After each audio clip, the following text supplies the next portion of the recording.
There we go.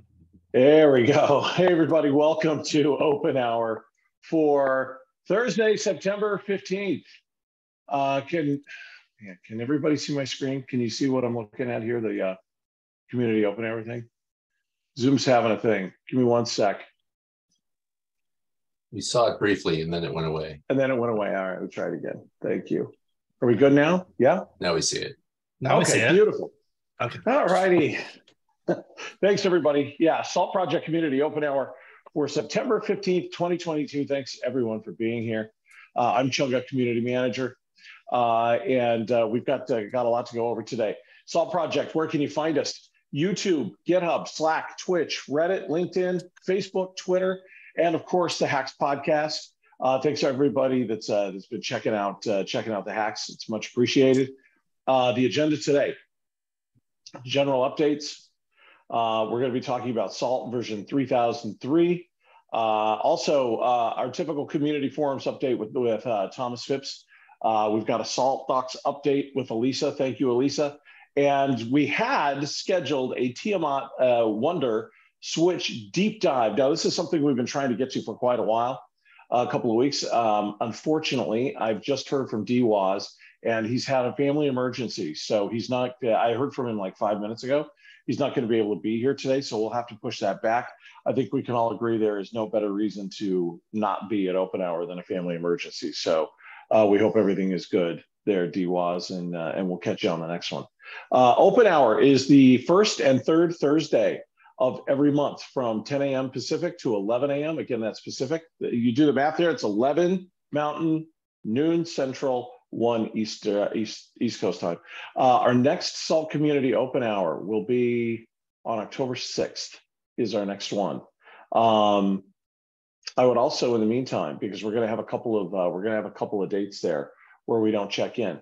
In the meantime, join a Salt Project working group, saltproject.io/home/working.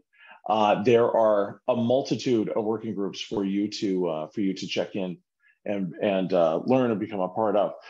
By the way, a reminder for you, the Windows working group will be changing its time. They're going to be moving to Thursday of the same week. Shane, am I getting that right? I believe it's Thursday of the very same week that it's normally held, which is the third week of the month. That's right. Okay, awesome. So please make a note of it if you're taking part in the Windows working group that they are going to have a new time. All right, just a quick reminder for all of you watching on YouTube, watching here.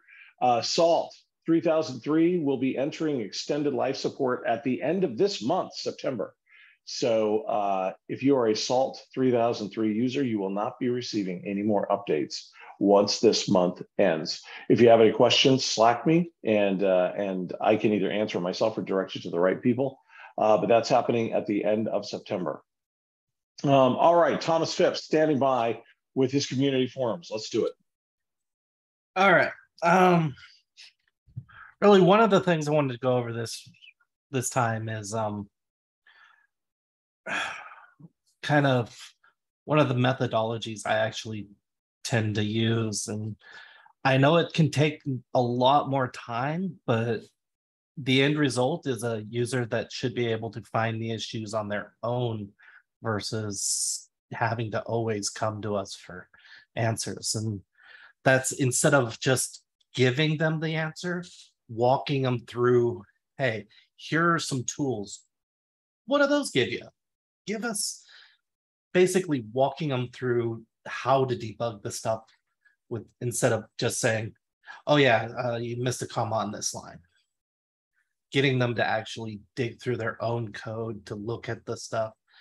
Although if there's not a lot of time to work with the user, yeah, go ahead and give them the answer.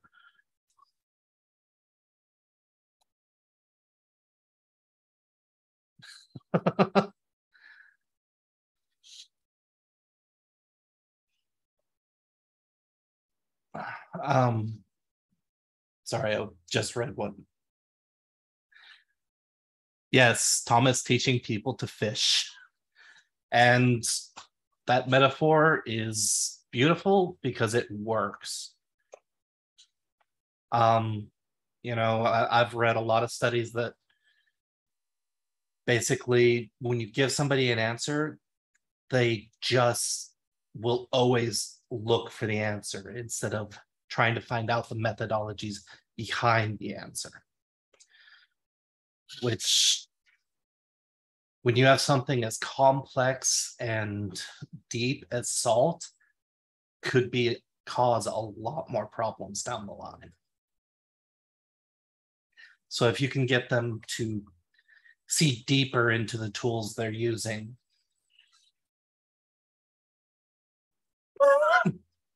sorry, Gary. I'm not going to read that one out loud. If somebody else does. But yeah, if you give them the tools to work on their own, they'll be a lot more productive and probably even make better employees for working with SALT, because they'll be able to do it without having to basically go to somebody else for the answers. They'll be able to figure out the issues on their own, if that makes sense.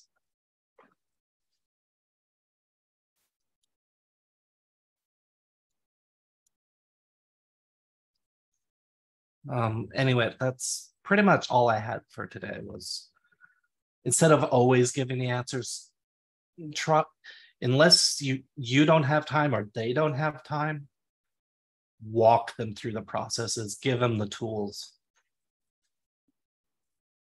I like that. It's almost Zen-like, Thomas. Don't just give the answer, search for the reason behind the answer. I like it. Good stuff. All right, is that it? Are we good there, Yep, sir? that's it. I was just going to throw in too, is, you know, SALT has an extraordinarily rich amount of debugging tools baked in, and some of them are probably less well known than others. So, you know, oh yeah, I've actually found a number of new debugging tools that have been there for a couple of years in the last few months. So, you know, it's definitely not just folks who are brand new to SALT who don't know where all the debugging tools are. But the more that we share those as a community, the better off we will be as a community. Well, I mean, to be fair, I've been using SALT for years and I still don't know all the debugging utilities. Fantastic. Okay, anything else here with this? By the way, always go to Slack. You know, you can always, if you're looking for these new debugging tools or you get jammed up and you're a brand new SALT user, always go to Slack and we'll get you set up there. Next up, Elisa Rock with a Saltbox update. Take it away. All right. Yeah, I agree with the comments in the chat that it'd be great to create some content around the debugging tools. I'm sure the content exists. We just need to make it a little bit more findable or accessible potentially. So good stuff. All right.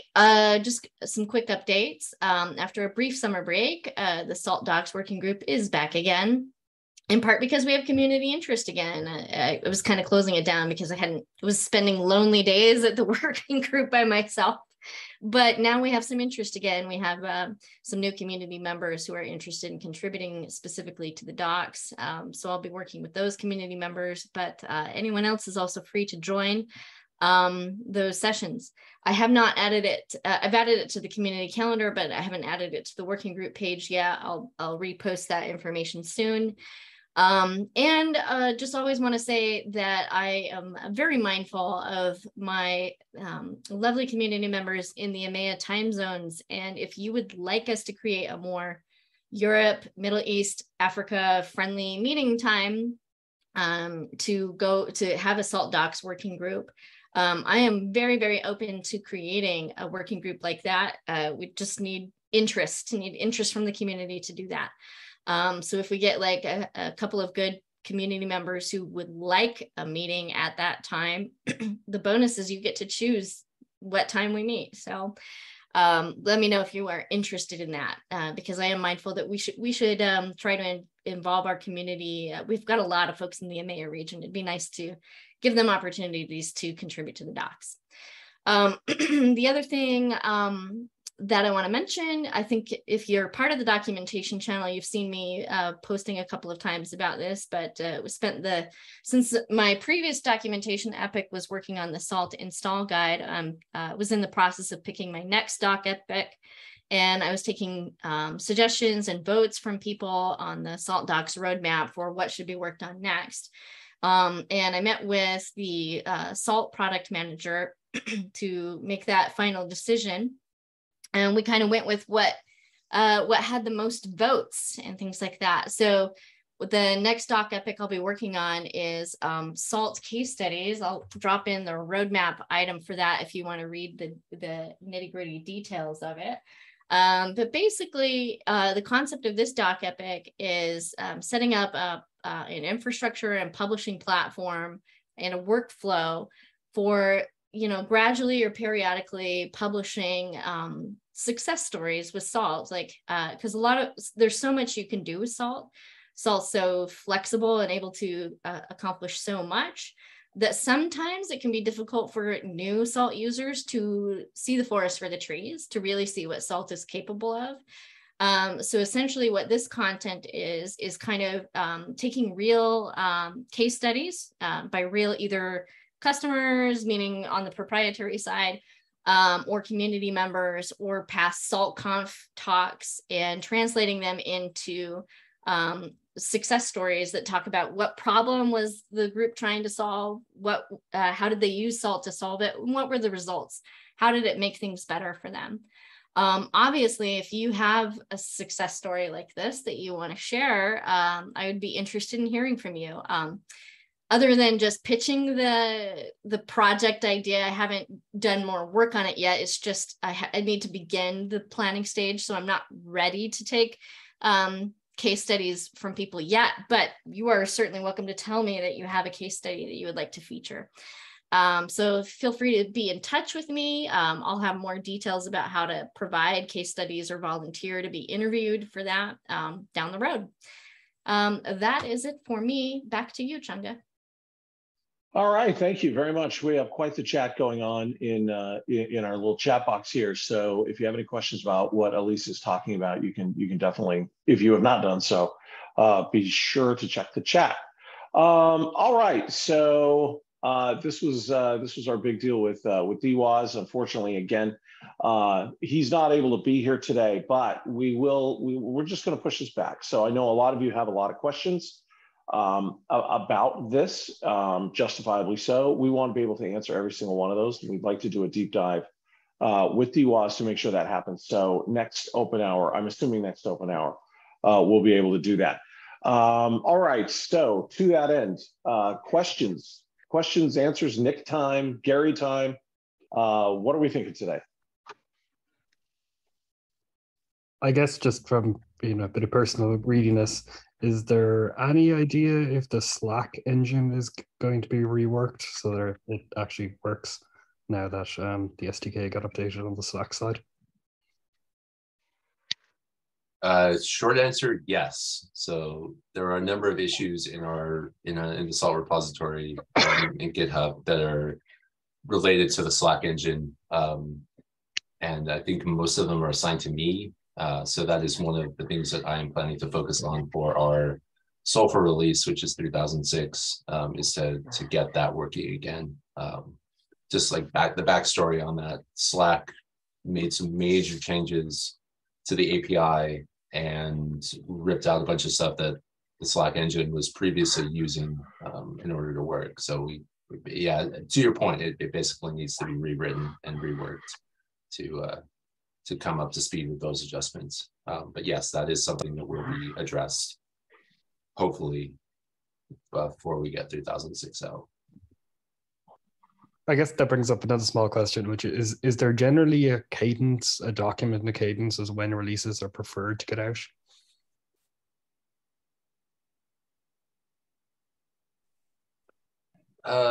Sort of, kind of.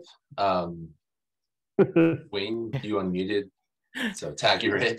I was just going to say that I don't think we currently have an officially designated cadence. Things have been kind of shifting over the last couple of months, and so but we're getting better and moving in the right direction there. We had talked about wanting to release like 3 to 4 times a year, and just recently, with a variety of reasons, that's not really it's not really happened the way that we thought it was going to happen. I mean, we over the last year we had several CVE releases that kind of threw a number of timelines under the bus, as it were. So we ended up having to deal with that. But we are also doing a lot of work towards automating our release cycle and getting that much narrower, because there's still just too much manual bits and pieces that need to be resolved when we're cutting release, and that's really the big challenge that we face right now. As we sort all of that out and get that automated, then it becomes much more our release cadence becomes either much more reliable or much more flexible, or both, where we could release monthly if we wanted to, or we could release very specific times during the year. We're going to release May, August, September, or whatever it is. It would give us much more flexibility there. So that's just what we've been working on as a core team for release, our release cadence. Yeah, Cool. Yeah, no, I just want to get a good idea. And I just, even to the point you made, I can't wait for Wondir to be the standard, because it's been so much more flexible, like being able to custom make builds. Like I backported a build for Rel 6 gross this week thanks to Wondir. So yeah, it's kind of cool. Yeah, just one additional point on that. Like as we move forward to that, as Wayne said, like our release, the time for when we're getting releases out, once we're fully onto Wonder, we'll be able to release so much quicker. The packaging time for that versus like the classic packages is so much faster. And a point on 3006, our hope is to get it out by the end of the year, if not sooner. So hopefully soon. And that one will be Wonder only, completely moving away from the classic packages. And again, Jamie, to your point, I can't stress this enough. Everybody, make sure you're here for the next open hour. We'll get DWAS back, and he can go back through all of the stuff and answer all the questions you have about Tiamat and Wonder and the Switch.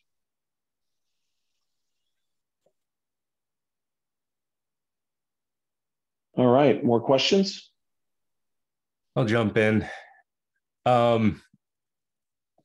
Going back to releases, I think there was a question in the release Slack channel about an estimate for 3005.1. Do we have any ideas? We're shooting for end of September, but I don't think we're going to hit that. There's one other issue we need to fix. I would say beginning of October. Okay. And then I have my usual list of PR/issues. I put a link to 62655 PR. That just needs somebody to get some eyes on it. The reason I'm bringing that one up is that I'm going to ask about some other salt check things, and I don't want to create merge conflicts for myself once I hopefully squash some other stuff.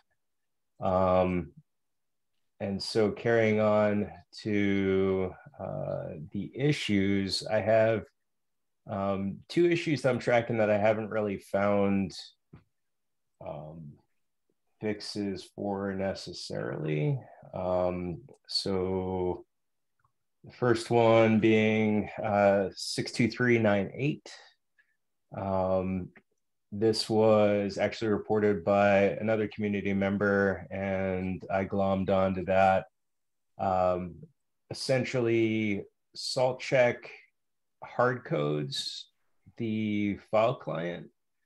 I suspect because it's often run inside of pipelines where it's like pip installed or something like that, and not a traditional like service-based install or run against an actual master.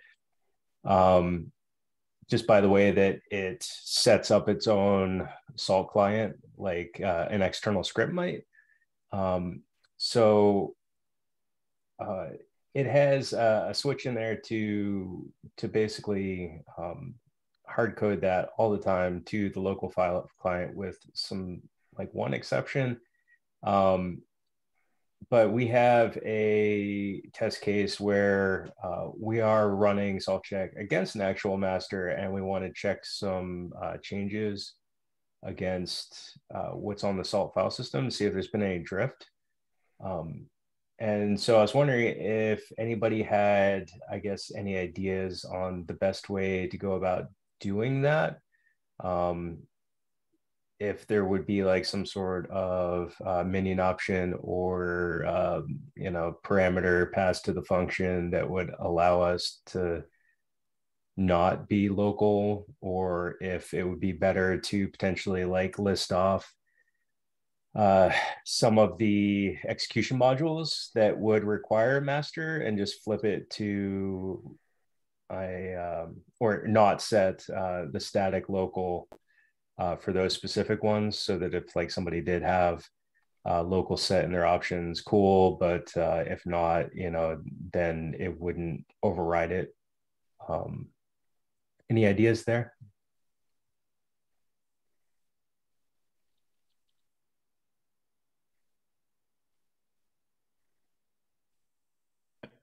I don't have any particular ideas, but it might be worth some Git archaeology to track that down and see if there's anything there. I don't know because I haven't dealt with that closely. Yeah, it wasn't readily apparent from my digging that that's the reasoning behind setting it to local, but I suspect that's what it is, just by sort of like reading through the code and things. I pinged some folks who on that issue who have worked on salt check before, but I haven't gotten any response yet. Yeah, no, the follow-up to that is there have been a few things, maybe not a number of things, but certainly a few things in Salt that I've kind of dug through the history to see, is there a good reason why it's done this way? And the answer is just no. There's no actual reasoning behind doing it a certain way, and so it's entirely reasonable to make those changes. So if there is a good reason and it's documented, then hooray. If there doesn't appear to be a good reason, or perhaps there is a good reason and it's just not documented, if there's a good reason and it's not documented, we should document it. But if there's not a good reason and no documentation on why, then yeah, I tend to lean more towards, hey, if I can't find a good reason that it is this way, then we should go ahead and make it more flexible and useful and whatnot. So that's just my own approach on it anyways. Cool. Yeah, I'll take a stab at it and see if I can make any progress there. The other issue that I have is also salt check related. Hey, Nick. Yep. Sorry to interrupt you. I just wanted to go back to the one that you previously posted, or the first one you posted. It's the show top one. Get top states. Yes. The PR. Yeah. Yeah. I just wanted to clarify something. So your change is making it so basically, oh, never mind. I was reading it wrong. I thought your change was passing salt end twice, but it's passing it once, and then salt end should end up in the results.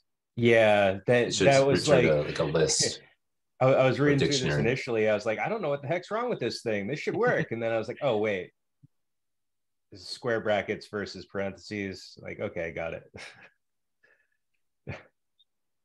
So I guess one thing I'm confused about, if you pass in salt and to show top, shouldn't the results only come back as being from that salt end? Does it return all the results? It still has the label at the top, but that's probably what they're trying to use to that bracket to eliminate. So it still returns regardless of what salt end right. you pass. The dict that comes back starts with the salt end as the key. So that bracket is there to take to just get the list of states, basically. Right. Okay. So right now, I'm not sure. There was like right, this doesn't work at all. There was some weird edge case where we were passing in salt temp and it was dorking things up unless we put this in. And I think I covered that in the test case. But, actually, no, the test case is kind of hand wavy. But I know this was an actual issue. It was just a couple of weeks ago, so I might not have the full background in my head anymore. I'm getting old. All right. Yeah, I was just, like I said, I was just curious. I guess and it's not really a concern. It's a minor concern is if someone is just relying on, if this is currently like not working at all, that's like, this is a good fix to have. But if it's working wrongly, but someone's like relying on the broken functionality, just like a shout out in like the release notes when sulfur goes out, just like this is like changing the functionality, the correct functionality versus wrong functionality. Looking at the code, I can tell you right now, the only way it would work is if it's against base. If it's against anything else, it won't work. Right. Okay. So then it's not working. And if you pass in salt end to this, anything other than base, it's not going to work. Yep. And looking at it, I just found something that I need to comment on.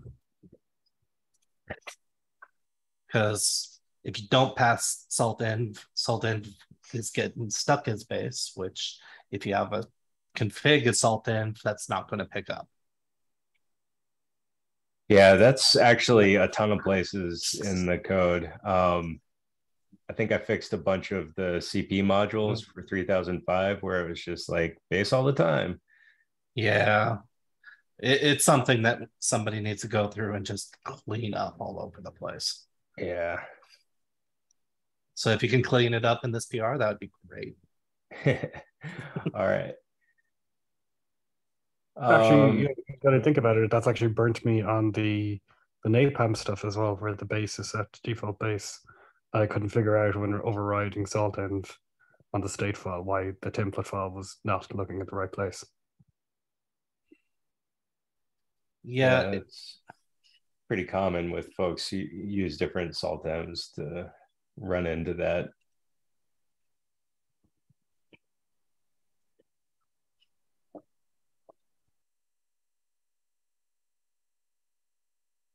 Right. Cool. Yeah. Sorry to derail you there, Nick. But no worries. Other than the thing that Thomas mentioned, I'm good with this one. I don't see any reason not to. We can't merge it in. All right. And so the other salt check issue was 62523. This is one that I opened up a few weeks ago. Essentially, salt check doesn't work at all with the PyObjects renderer. And I was tracing it down, and it looks like what's happening is there is a global variable that SaltCheck uses to hold like a SaltCheck class or something like that. And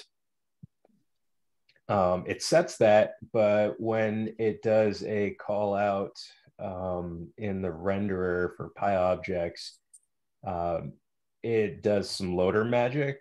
And I think when it does the loader call, it's reinitializing that global so that it's set to none, where, you know, it had been set inside of SaltCheck. It sort of got squashed once the loader gets called again. And yeah, I guess I'm not asking if anybody's familiar with this specific instance of something like this happening, but more so, I'd imagine that somebody's run into this in the past, just because there are some other modules that do you know, loader invocations on the fly. And so has anybody seen any of this behavior before, where the loader will like squash globals or something like that, and have any ideas as to the best way to get around it?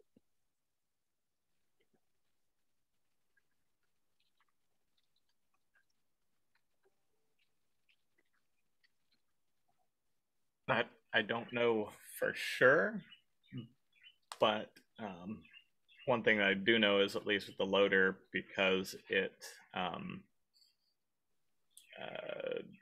I mean, it effectively re-imports the file. Anything that was set before would be either ignored or obliterated. Just kind of depends on where things are using it or calling it. I know that there exist ways, like for instance the opts passing that into the loader. So it may be that there's a reasonably established way to get things in that way, but I don't know for sure, because I just haven't interacted with that part specifically anyways. Do you know if context gets squashed? Like if I stored instead of in a global variable, if I stored that like global scheck inside of context, would that still get wiped? So I'm pretty sure that that's actually the original intent behind context. I do say that with a caveat that I am aware that there are a non-zero amount of bugs involving the context. So, you know, it may or may not be a good approach to use the context. It's certainly, I would say that it's certainly a reasonable approach to give that a shot and see if it works. If it does, kind of maybe hooray, but don't be surprised if either A, it doesn't, or B, there are subtle and hard to track down corner cases due to using that. The other thing I'll say is when context messes up, it messes up big, because it gets deep copied a lot of places. Yes. Awesome. So I'll take a stab at it, and if it blows up, I'll just call Wayne.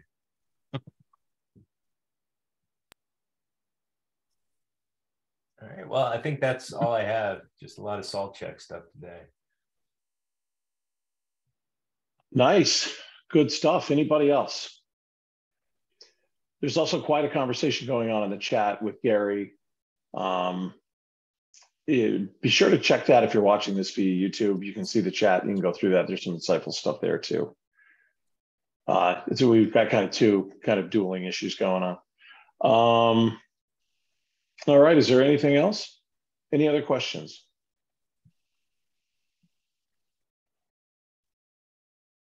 Barney, are you still living on a boat? That's my question. Yes. Coolest man here. right there. Excellent. Anybody else? Going once, going twice.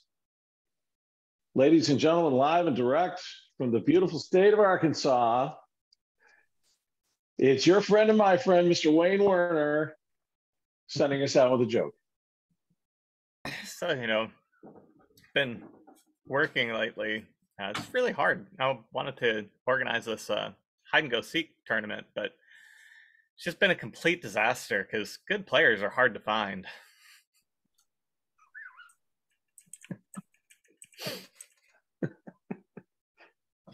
Oh. Slow clap from Shane Lee. Slow clap. I'm with you on that. Yeah, that one nice. was the worst one yet. Congratulations, Wayne. Oh, don't worry. You've outdone yourself. There's still room below. My favorite part of this was that Thomas puts his head down. He's just sort of like, oh God. Puts his head down. Zoom fails to recognize that he's there anymore, and he disappears from view, right? Like, it was so bad that Thomas just disappeared. Good hide and go seek player. There it is. All right, everybody. That's open hour for this one. Thanks for showing up. Thanks for being here.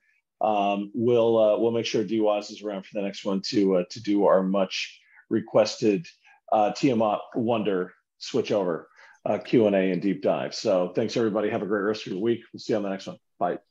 Have a good one, guys. Bye.